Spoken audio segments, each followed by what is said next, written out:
Muy buenas tardes a todos, reciban un cordial saludo y sean bienvenidos a esta cuarta sesión del ciclo de conferencias de Medicina Legal y Bioética desde CEPEN Felsocen. Bueno, para los que no me conocen, voy a iniciar presentándome. Yo soy el abogado Igor Marcet. Soy especialista en didáctica superior, soy docente universitario ya hace varios años. Actualmente me encuentro como parte del Comité de Ética de la carrera de Medicina de la Universidad del Norte, más concretamente en el cargo de secretario general dentro del comité. Soy también ex coordinador de cursos de CPDEC Felsocen. Actualmente me encuentro colaborando dentro de lo que es el Comité Permanente de Atención Integral en Salud, que, en donde soy secretario ejecutivo. Bueno, básicamente eso para conocerme un poquito. Y dentro de lo que nos aboca el día de hoy, vamos a estar conversando un poco sobre lo que es la documentación en la práctica médica y cuáles son los delitos que pueden derivar de esta documentación propiamente dicha. Bueno, para iniciar vamos a hacer una pequeña definición de qué son los documentos. Y en sentido genérico, nosotros siempre vamos a hablar de documentos como todos aquellos escritos que nos permiten de alguna forma respaldar la actuación de alguna persona o comprobar la veracidad de un hecho. Siendo un poco más precisos y técnicos, documento realmente puede ser cualquier soporte, no necesariamente tiene que ser algo escrito. Es decir, tengo un electrocardiograma, bueno, eso es un tipo de documento que mediante un trazado gráfico me va a permitir respaldar cómo está la función eléctrica cardiológica de una persona. Entonces, en un sentido bien específico, documento es cualquier cosa que a mí me permita demostrar la existencia de un acto o la veracidad del mismo sin importar el soporte en el que esté. Ya hablaríamos de instrumentos cuando estos documentos están representados en forma de texto gráfico. Entonces, esa es la pequeña diferenciación que hacemos dentro del campo jurídico, es una cuestión más doctrinaria, pero igual les dejo acá lo que es la definición de documentos según el diccionario de Osorio, que es un diccionario jurídico. Y nos hace ya también referencia a lo que mencionábamos en un sentido bien genérico, documentos. Cualquier cosa entonces que me permita demostrar a mí la existencia de un hecho. Bueno, dentro del campo médico, ¿expedimos documentos? La respuesta es sí, sí se expiden documentos. Ahora, ¿qué función tienen esos documentos? Y básicamente esos documentos que son expedidos dentro del campo médico tienen dos funciones. La primera, de registro. ¿Qué se registra? Todas las actuaciones y todo el procedimiento del médico. Si no está registrado dentro de los documentos, entonces el procedimiento no existió. Y eso nos va a llevar a la segunda función que tiene entonces los documentos médicos, que es la función probatoria. ¿Cuándo es un documento probatorio? Cuando esto llega a necesitarse dentro de algún tipo de litigio médico-legal o cuando estamos certificando un estado de salud de una persona para el desarrollo de algún tipo de actividad. En esos casos, entonces, estaríamos hablando de un documento en su función probatoria. Bueno, para continuar, hacemos una clasificación rápida de los documentos del campo médico y hablaríamos básicamente de 4 tipos de documentos diferentes. En primer lugar, lo que es la historia clínica, los certificados, y dentro de los certificados tenemos el certificado de nacido vivo, los certificados de estados sanitarios y los certificados de función, y después los informes periciales, incluso los informes periciales ya en otra categoría. Allí nosotros estamos hablando de qué, del parecer médico dentro de alguna cuestión jurídica en donde el juez, por no ser técnico en el área de salud, pide auxilio al médico y éste realiza un estudio y da su parecer mediante un informe pericial. Y por último tendríamos lo que es el consentimiento informado, pero el consentimiento informado con una reglamentación muy particular y con bastantes características propias que lo que hacen básicamente es separarlo un poco del resto de los documentos de la práctica médica. Porque un consentimiento informado tiene dos funciones. En primer lugar, da la función de que yo estoy proporcionando toda la información al paciente y que este paciente está entendiendo toda esa información. Y en segundo lugar, nos da la posibilidad de que podamos constatar de que el paciente estuvo de acuerdo con el procedimiento. En este sentido, un consentimiento informado puede ser bastante similar a lo que serían los certificados. Bueno, avanzando un poquito, hablando de lo que es la historia clínica o fichas médicas, dependiendo de cómo lo llamen en sus respectivos países. En Paraguay, desde el año 2010, el Ministerio de Salud Pública y Bienestar Social ha lanzado un material y una reglamentación en donde ha buscado unificar un poco lo que han sido los diversos modelos de historias clínicas. Y dentro de este material nos define a las historias clínicas como un sistema o mejor dicho, un subsistema de información de los servicios sanitarios, que constituye la documentación principal de todo el sistema de información sanitaria y que es imprescindible a la hora de realizar cualquier tipo de asistencia o acción administrativa dentro de los hospitales. ¿Por qué? Porque esto constituye el documento completo de todo lo que ha sido la prestación sanitaria que ha recibido el paciente y del estado de salud de ese paciente.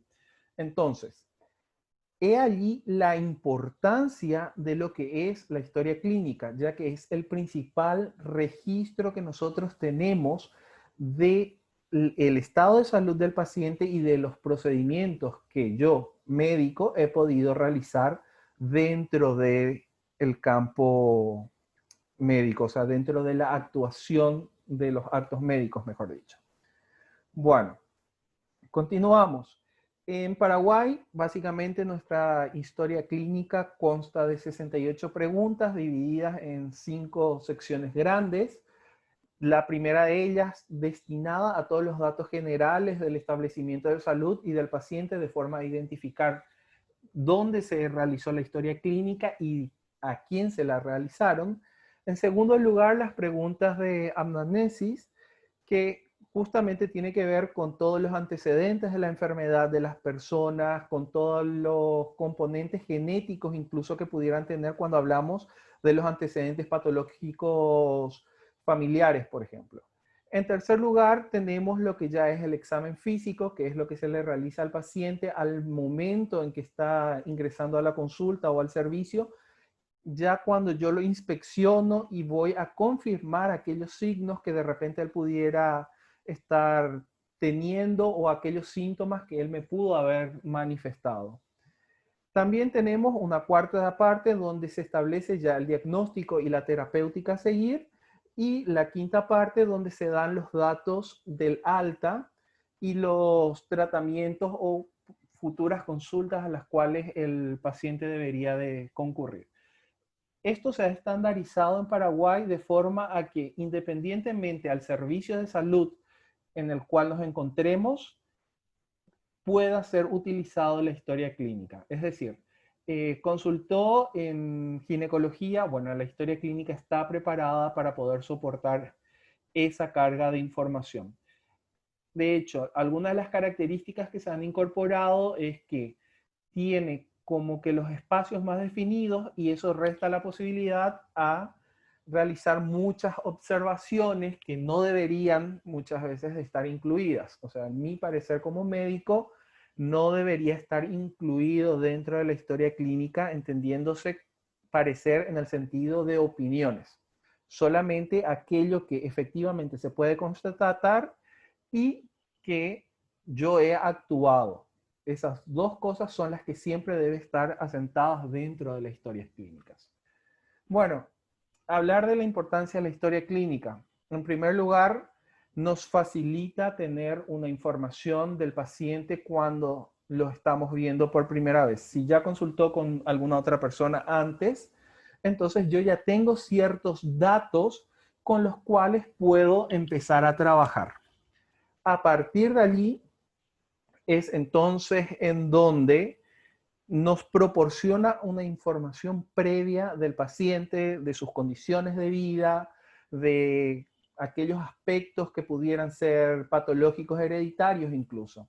En segundo lugar, tiene una gran importancia cuando realizamos estudios epidemiológicos. ¿Por qué? Porque son estas historias clínicas, y las realizamos en forma correcta, las que nos pueden dar un sustento cuando nosotros hablamos de estudios epidemiológicos y estudios científicos mediante revisión de fichas clínicas.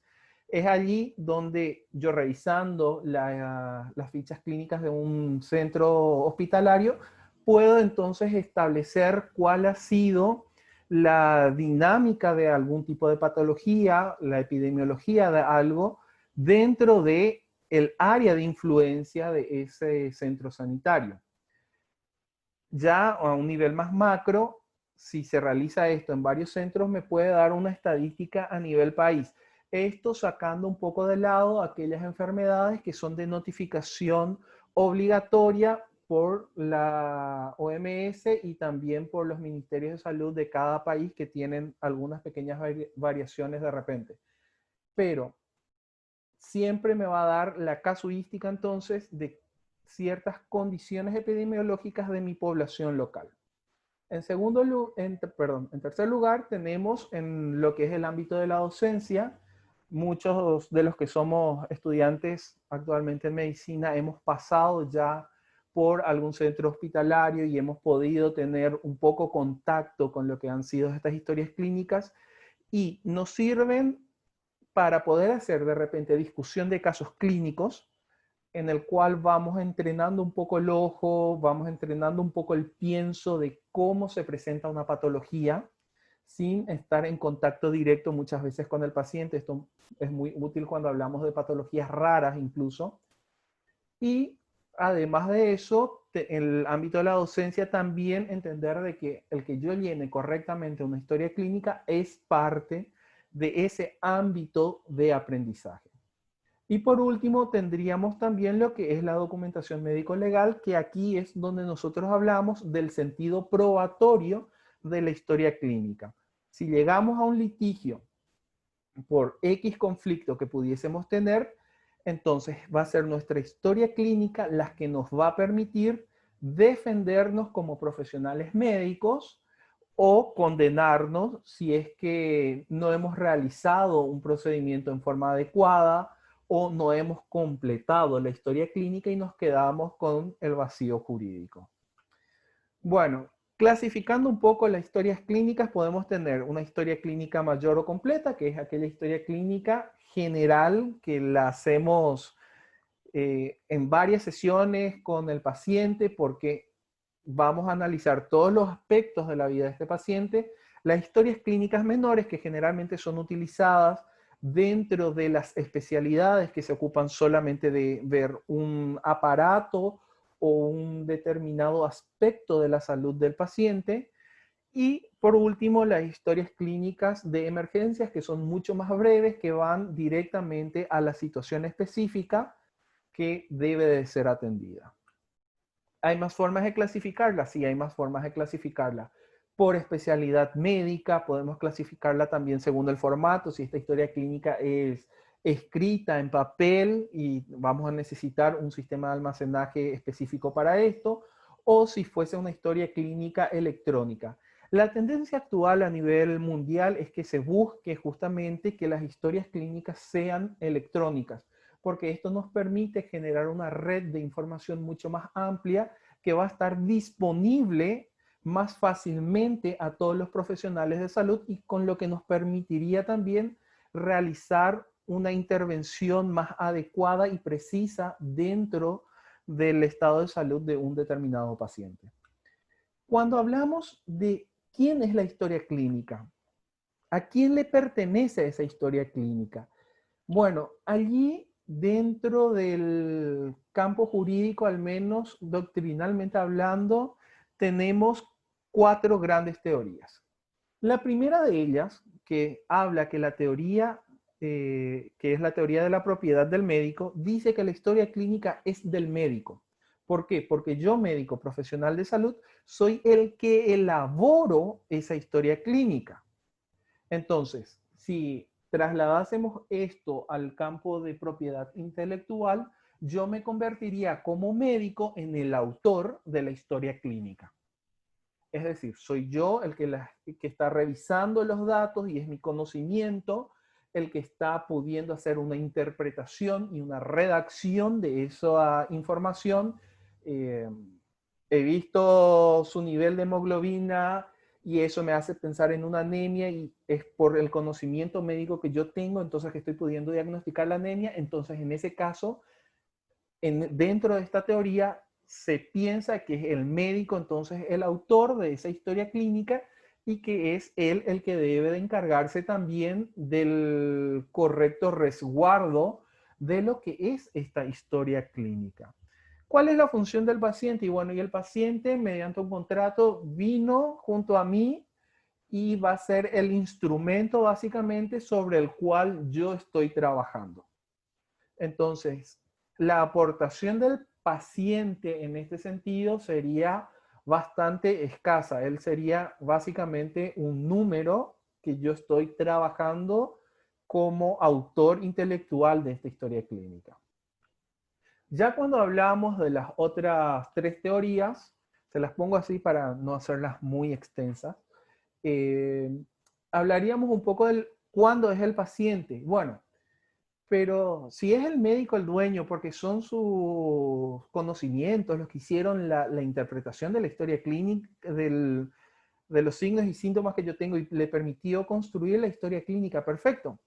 Pero finalmente, esos datos con los cuales él está trabajando dentro de la teoría de propiedad del paciente, esos datos son míos.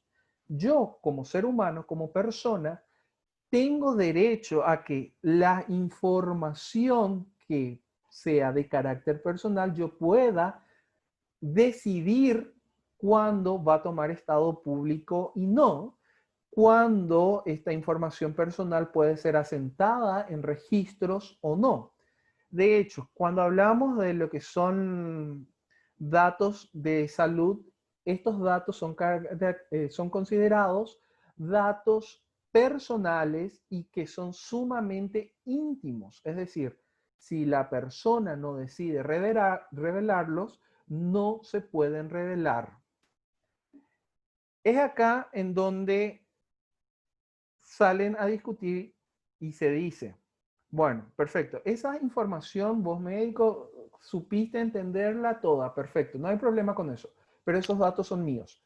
A partir de que esa información base con la que vos estás trabajando es mía, a partir de allí entonces esa historia clínica me pertenece porque los datos que están consignados allí son míos y me permite individualizar plenamente y la salud es algo del aspecto íntimo de las personas. Eso es lo que afirma la teoría de propiedad del paciente. En tercer lugar, tenemos una que es la que tiene como que un poco menos de sustento, que es la que dice que es el centro asistencial la que es dueña de la historia clínica. ¿Cuándo hablamos de que el centro asistencial es dueño de la historia clínica? ¿Y por qué?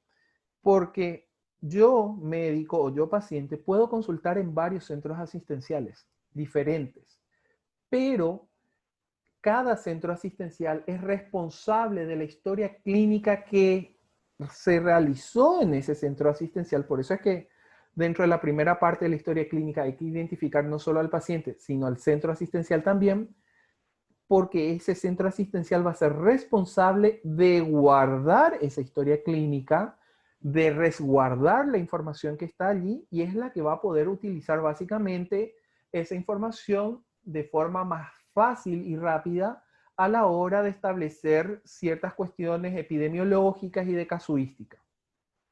Ya en cuarto lugar, que es la teoría más aceptada a nivel internacional, que hablamos de una teoría ecléptica o integradora en donde dice, perfecto, esperen un rato, vamos a parar la pelota y vamos a poner en claro.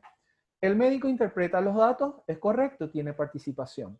El paciente aporta los datos y son datos personales y de su intimidad. ¿Es dueño de la historia clínica? Sí, es dueño de la historia clínica. Y en tercer lugar, los centros sanitarios tienen derecho sobre esta historia clínica porque se realizaron dentro del establecimiento, sí, también tienen derechos.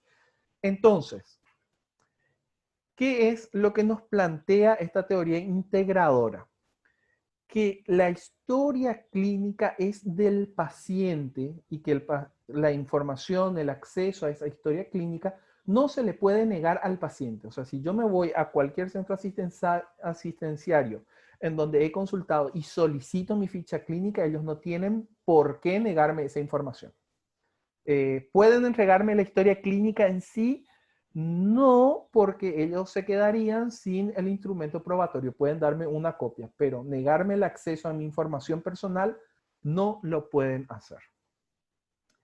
Eh, entonces, ¿qué pasa con el papel del médico? Y también el médico tuvo una participación allí, pero lo que se le va a conceder al médico en este caso es la tutela, al igual que los centros asistenciales, la tutela y la guarda de esta historia clínica. Básicamente, la teoría integradora reconoce la participación de todos estos entes dentro de lo que es la elaboración de la historia clínica, tanto del paciente como del médico y del centro sanitario, pero dice, los datos son datos personales y de un aspecto íntimo de la persona, entonces le pertenecen a esa persona. El resto de ustedes colaboró para la interpretación de esos datos y son encargados entonces de resguardar esa historia clínica. Simplemente eso. Entonces, respondiendo a esto, ¿quiénes son los encargados de resguardar la historia clínica? Los diferentes profesionales del área de la salud, que todos van a tener una obligación de guardar el secreto profesional, y los centros asistenciales, que tienen que vigilar la historia clínica física en sí. Bueno, avanzando un poquito cuando hablábamos de los certificados, cuando hablamos de certificados nosotros nos referimos a que es un documento que nos permite dar fe de algún acto. Entonces, en este sentido, el primero de los que vamos a realizar, porque es el primer certificado que nosotros recibimos en nuestra vida, es el certificado de nacido vivo. El certificado de nacido vivo en Paraguay es un documento que se expide con el nacimiento de un bebé, de una criatura, y que debe ser rellenado por el centro asistencial y por el profesional que ha atendido ese nacimiento. ¿Qué datos deben de contar el certificado de nacido vivo? Tiene que estar el lugar de nacimiento, el nombre de la institución, el nombre y número de registro profesional de la persona que realizó la atención, día, fecha, hora, sexo de la criatura, nombre de la madre y del padre, si es que se supiese. Hay que ser un poco sinceros allí, que muchas veces no se conoce el nombre del padre, entonces si se supiese el nombre del padre, la madre tenemos más certeza siempre. Y también toda lo que es la información del establecimiento de salud, dónde se realizó, todos esos datos. ¿Qué es fundamental del llenado de esto? Sello de la institución, sello del médico donde que atendió el nacimiento. Y si bien, si se fijan en la parte de arriba del certificado de nacido vivo, se establece cuál es el nombre del niño, se recomienda, no lo dice la ley, pero se recomienda, y esto lo hacen los funcionarios del registro civil de las personas de Paraguay, que no se complete el nombre del recién nacido. ¿Por qué? nació la niña, hoy yo la quiero llamar María. Después resulta que eh, cuando avanzan los días y antes de realizarse la inscripción del nacimiento, la madre se peleó con alguna María o surgió alguna situación y se quiere cambiar el nombre, ya no se puede, porque este certificado de nacimiento se expide una sola vez. De hecho, consta con un número de serie y debe de ser anulado si es que se completó mal, si hay algún borrón, porque no puede tener ningún tipo de enmiendas, tachaduras, ni ningún tipo de situación que pueda prestarse a la interpretación de una adulteración, porque básicamente el certificado va a dejar de tener validez. Entonces, tres recomendaciones fundamentales, las que tenemos allí: sello de la institución, sello del médico y no incluir el nombre de la criatura. Dejar eso a que cuando los padres van a inscribir a la criatura, bueno, que sean ellos entonces los que en ese momento decidan ya el nombre. Básicamente esa es la información, tener muchísimo cuidado con lo que decía, tachaduras, cualquier tipo de borrón, se mojó y se ve un poco diluida la tinta en una parte, bueno, cambiémoslo de entrada antes de entregarlo. Bueno, cuando hablamos de los certificados de defunción, que sería el extremo opuesto de los certificados en este sentido, estamos hablando de aquellos certificados que constatan el deceso de una persona. ¿Cuál es la importancia jurídica de esto? Que cuando una persona fallece, hay ciertos tipos de derechos que dejan de existir y otros que empiezan a existir, como los derechos sucesorios que tienen recién sentido a partir del deceso de la persona. Entonces, ¿qué hay que tener en cuenta con los certificados de defunción? Básicamente, cuando hablamos de los datos, son los mismos datos que teníamos dentro del certificado de nacimiento, solo que acá vemos nombre de la persona, si se tiene su documento de identidad hay que ponerlo, los nombres de los padres, la fecha, hora, el sexo, el lugar de la defunción. Y el lugar es muy importante porque en Paraguay al menos nosotros no podemos registrar defunciones que se han realizado en el extranjero. También todo lo que tiene que ver con los datos del profesional que ha constatado el deceso, y es allí donde salen estas tres recomendaciones. Nuevamente, sello de la institución, sello del personal médico. Cuando yo no utilizo sello de la institución, cuando ya hay la constatación por un médico forense. Si fallece en un centro asistencial, bueno, en ese caso se utiliza sello de la institución. Encontramos un cadáver que logramos hacer la identificación del cuerpo, en ese caso es el médico el que realiza el llenado del certificado de defunción, el médico forense, y en ese caso no va el sello de la institución. Lugar y fecha de la expedición, esto es bastante importante porque los registros de defunción pueden realizarse dentro de las 24 horas de producido el deceso. Ah, ¿y qué pasa con un cadáver que es encontrado que encontró el médico forense? Bueno, si el médico forense fue el que lo encontró, en ese caso las 24 horas corren a partir de la fecha de emisión del certificado de defunción. Y mismas cosas, no debe tener enmiendas, no debe tener tachaduras, ningún tipo de daño al documento que pueda inducirme a pensar entonces en algún tipo de adulteración. Por último, tenemos lo que son los certificados de estado sanitario. ¿Qué es un certificado de estado sanitario? Lo que todos hemos tenido en algún momento con algún reposo médico o con alguna habilitación para hacer actividad física. Es un documento que dice cuál es mi estado de salud. Básicamente es eso. Bueno, y acá nosotros tenemos un gran conflicto. Tenemos un gran conflicto con lo que es el secreto médico.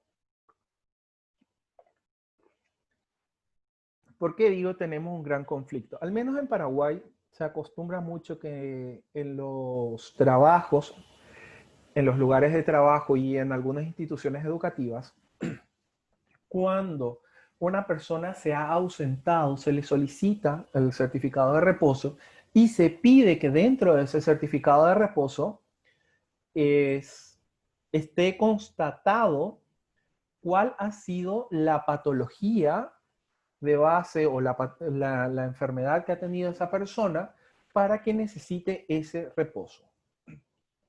Esto está expuesto como que el certificado que lo ven ahí está con todos los datos de identificación porque gracias a Dios de alguien que yo puedo utilizarlo así me ha dado la autorización para hacerlo. Entonces, ¿cuál es el problema? Que al ser la salud un dato personal íntimo, yo no tengo por qué estar exponiendo esa situación a el parecer de un tercero. O sea, ese dato, esa situación de enfermedad, simplemente la tengo que ver yo paciente y mi médico tratante. No tiene por qué involucrarse un tercero a saber cuál es mi condición de salud. De hecho, en Paraguay tenemos lo que ha sido la protección mediante la ley especial que se ha dado a los pacientes que son VIH positivo o que tienen SIDA. Ellos no están obligados a revelar que tienen VIH o que tienen SIDA, porque la ley los ampara con una protección especial. De hecho, si van a realizarse exámenes de VIH, deben de tener autorización del paciente para poder realizárselo. Eso es lo que se está incorporando de a poco aquí en Paraguay. Ahora, el tema, como les decía, ¿por qué en mi facultad o por qué en mi trabajo tienen que saber de que yo estoy con un cuadro de gastroenteritis? No tienen por qué saberlo. Esa información solamente me compete a mí y al personal médico. Ahora, ¿tienen forma de constatar eso? Sí, tienen forma de constatar. En el campo laboral, el empleador es libre de enviar un representante de la institución a constatar de que efectivamente están guardando reposo médico. Pueden también solicitar una junta médica en donde haya un grupo de médicos que vuelva a recertificar eso, pero lo que nunca deberían de ellos llegar a concretar es cuál ha sido la patología en sí, cuál es el estado en sí de salud del paciente.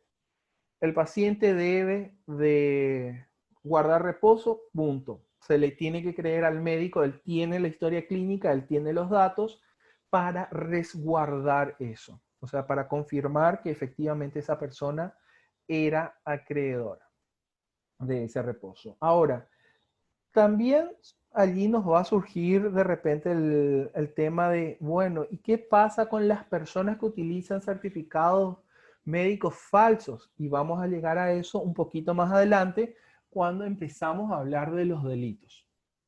Espero que hasta acá esté siendo claro. Cualquier cosa me hacen llegar las preguntas. Bueno, con lo que son los informes periciales, como les decía, es una declaración del profesional médico como idóneo en el área de la salud que ayuda a esclarecer algún conflicto que tenga como base aspectos biológicos o relacionados a la salud de una persona. Básicamente es eso un informe pericial. ¿Cómo se puede hacer el informe pericial? Se hace o con una junta médica, se puede hacer por autopsias, biopsias, se puede llegar también a esa información mediante la revisión de la historia clínica, de ahí la importancia de el correcto llenado y resguardo de estas historias clínicas. Si yo como médico puedo fácilmente hacer de perito, bueno, cuando hablamos de cuestiones judiciales, al menos en Paraguay, existe la obligación de hacer el registro dentro de lo que es la Corte Suprema de Justicia para que puedan actuar como médicos peritos. ¿Necesitan algún tipo de estudio especial? No. Bastaría simplemente con el título y la matrícula profesional. Básicamente con esos documentos ya pueden hacer su registro como médicos generales, como médicos periciales en este caso. Es diferente el informe pericial de un médico en este sentido a lo que sería un médico forense, en donde sí necesitarían ya contar con la especialización. Bueno, para seguir avanzando, hablando un poquito de lo que son las sanciones, lo primero que vamos a hacer es una diferenciación entre lo que son los delitos y lo que son las faltas. Cuando hablamos de delitos, nosotros hablamos de hechos punibles, que estos hechos punibles tienen básicamente la posibilidad de llegar a una pena privativa de libertad. Ya cuando hablamos de una falta, estamos hablando de infracciones a la normativa y que estas faltas pueden tener una consecuencia penal que, si bien pueden también tener una pena privativa de libertad, generalmente se aplican penas pecuniarias que tienen que ver más bien con multas o incluso cuestiones más bien administrativas.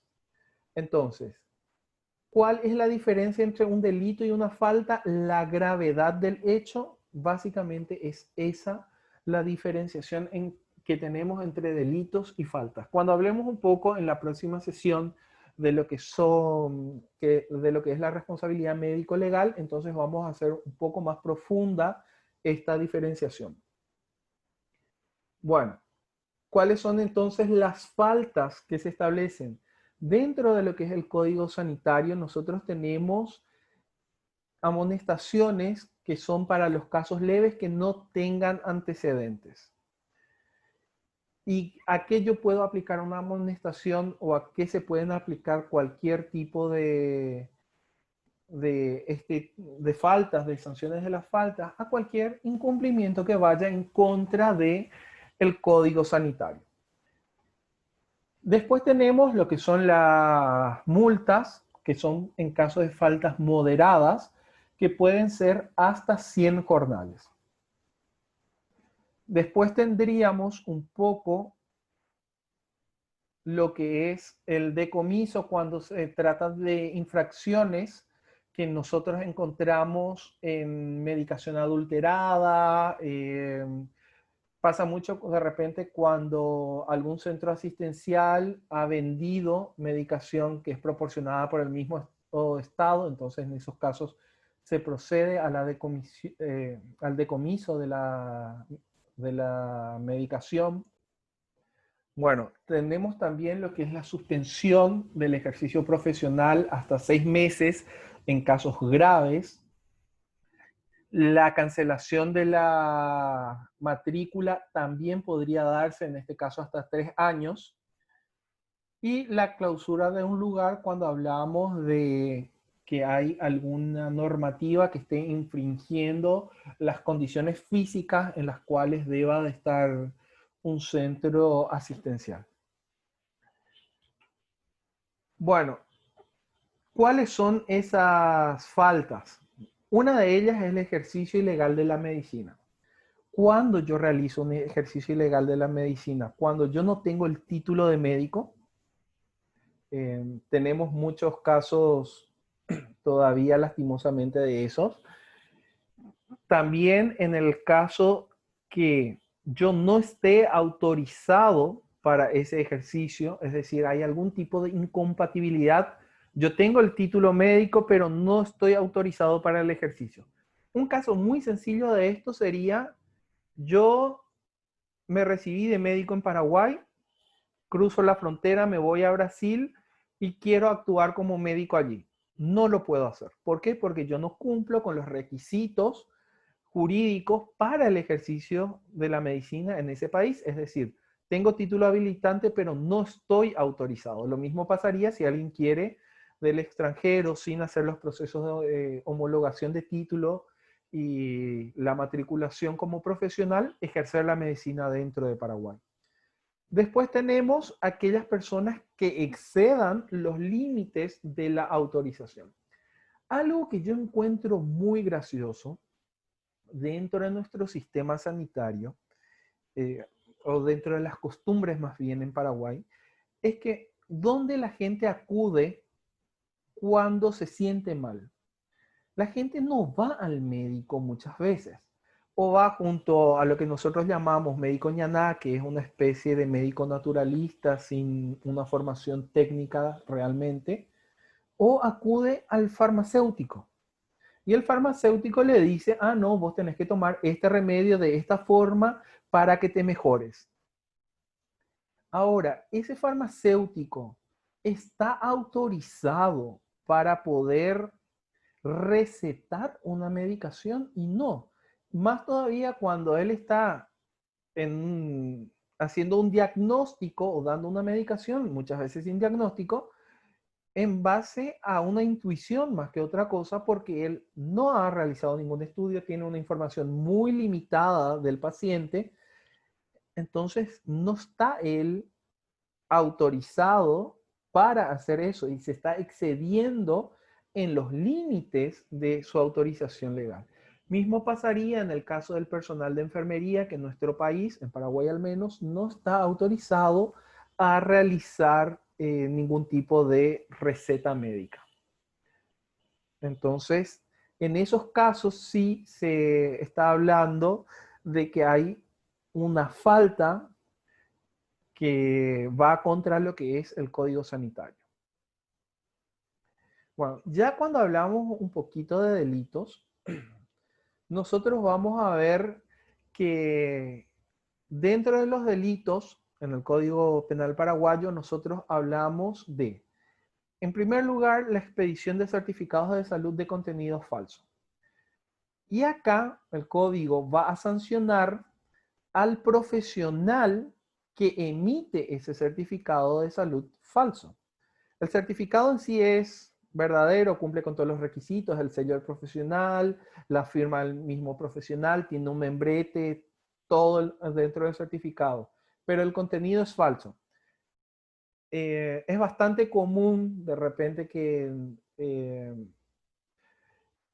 ya me ha tocado ver alumnos que, no, justo ese día del examen, ellos tienen alguna cosa que los lleva a necesitar de un reposo de 3 días, con lo cual también logran aplazar la fecha del examen. Yo creo que más de uno conocerá algún caso de esos. Entonces, ese médico que me dio ese certificado de salud, en Paraguay al menos, se enfrenta a una pena privativa de libertad de 3 años o una multa equivalente. ¿Por qué? Porque él está dando fe, está certificando algo que no es verdad. Él está utilizando su poder para defraudar y engañar a otras personas. Ahora, hay otra cosa, la producción indebida de certificados de salud. ¿Cuál es la diferencia acá? Que en la producción indebida de certificados de salud es cuando una persona no es médica y se adjudica el título o está usurpando o se excede en el límite de sus títulos habilitantes, realizar un certificado de salud. ¿Por qué acá hay delito? Porque no le correspondía realizar certificados de salud, porque eso es algo que solamente lo puede hacer un médico. Y en este caso tenemos la pena privativa de libertad de hasta 2 años o con multa. ¿Importa para quién yo utilice esto? Sí importa porque tiene que ser ante cualquier autoridad o compañía de seguros. Autoridad entendida en el sentido de que si estoy tratando de evitar, entonces, mi comparecencia ante algún órgano del Estado, por ejemplo. Pero ¿y qué pasaba con la persona que quiso simplemente hacer pasar su examen. ¿Es delito en ese caso? Bueno, técnicamente no, pero podría pelearse algún tipo de sanción para el médico en esa circunstancia. Bueno, cuando hablamos de los delitos que están relacionados a estos documentos médicos, el primero de ellos es la utilización de un certificado de salud de contenido falso. En este caso, la pena es para la persona que está utilizando el certificado de salud y es de 2 años o multa. Y cuando hablamos de historias clínicas, certificados de nacimiento, certificados de defunción, hablamos también de lo que son informes periciales. Allí caemos dentro de otra categoría. Ya no hablamos de certificados de salud, sino caeríamos dentro de lo que es la producción de documentos de contenido no auténtico. Y en este caso, si estamos ante un delito, ¿por qué? Porque ya estamos hablando de que hay una intención justamente de falsificar más allá de un certificado de salud. Porque hay que recordar que un certificado de nacido vivo, un certificado de función, tiene un alcance jurídico mucho más amplio. En este caso, tenemos que la persona que produce ese documento, sea médico o no, va a tener una pena privativa de libertad de 5 años o incluso puede llegar esta pena privativa de libertad hasta 10 años. Esto es a lo que se enfrentan entonces las personas que realicen algún otro tipo de documentación procedente del ejercicio médico que sea diferente al certificado de salud. Incluso no tenía yo el consentimiento informado y me fui y generé ese documento en forma rápida después del procedimiento. Entonces, también puede hablarse de una producción de documento no auténtico. Se los digo porque me ha pasado personalmente que he sido sometido a un procedimiento médico con anestesia en donde 6 horas después del procedimiento ya yo he recuperado la anestesia y todo, he firmado el consentimiento informado para el procedimiento. O sea, me llegaba a pasar algo a mí y ese centro asistencial y los profesionales que realizaron el procedimiento no estaban protegidos con nada, porque ni siquiera tenían familiares que firmasen el consentimiento informado. Consentimiento informado tiene muchísima tela que cortar, sería un tema para tratarlo solo. Bueno, después tenemos lo que son las declaraciones falsas. Cuando hablamos de declaraciones falsas, acá entra bien particularmente lo que son entonces aquellos informes periciales. ¿Por qué? Porque yo estoy realizando una obstaculización de la justicia y tengo entonces 1 año de pena privativa de libertad o puede llegar incluso hasta los 5 años de pena privativa de libertad la sanción en el caso de declaración falsa. ¿Cómo se da una declaración falsa?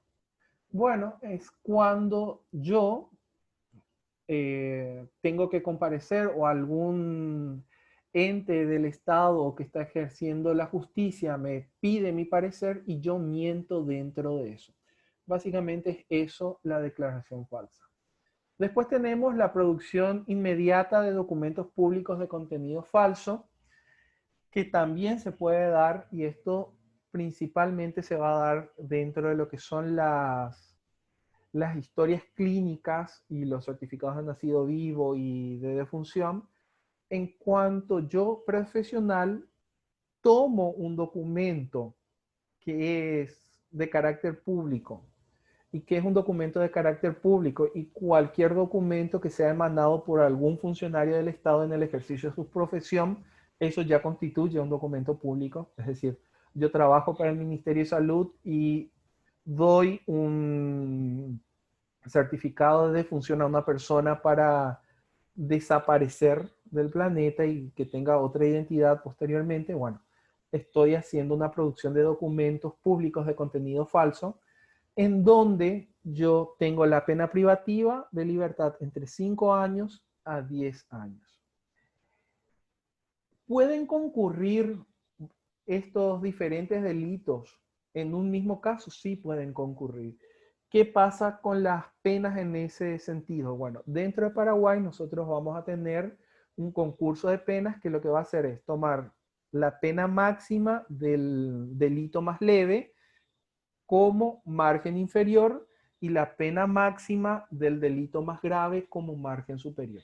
Entonces es allí donde se va a mover un poco la sanción que se debe de aplicar a este hecho. Bueno, con esto concluyo para no extenderme más. Espero que la información sea de utilidad para todos ustedes. Agradezco una vez más la presencia de todos y les recuerdo que el próximo viernes estaremos teniendo la quinta y última conferencia de este módulo de medicina legal que tratará justamente sobre la responsabilidad médico-legal. Así que espero que puedan estar participando.